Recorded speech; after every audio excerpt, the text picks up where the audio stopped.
In this section of Inkscape Basics, we'll learn where the tools are found, how they are organized, and where you can find them or hide and unhide them.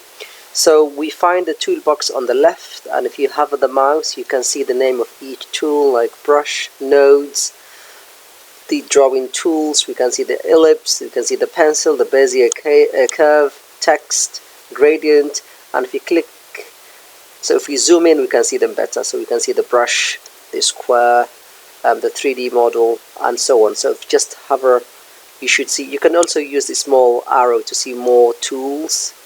We've got the zoom, measure, and so on. So try each one of them. You could also find commands such as save and print at the top. So if we zoom in, we can see them better. So we can find cut, copy, save, print, and so on.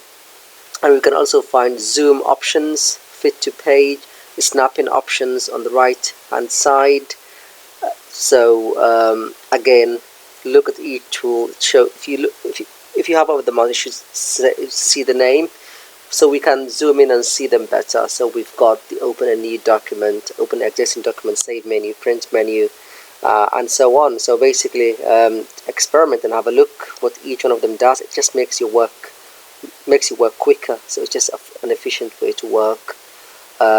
Again, if you can use the view menu to hide and unhide menus. So if you tick or untick, so menu tools should appear and disappear as you tick and untick them. So I'm just unticking everything now, so they should reappear again once I tick and select options.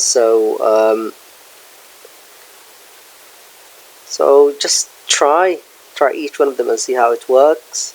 Again, view menu, if I just zoom in, we should see them better. So yeah, again, I'm just zooming in just to show how the tools work. So thank you for watching, and I will see you in the next Inkscape tutorial.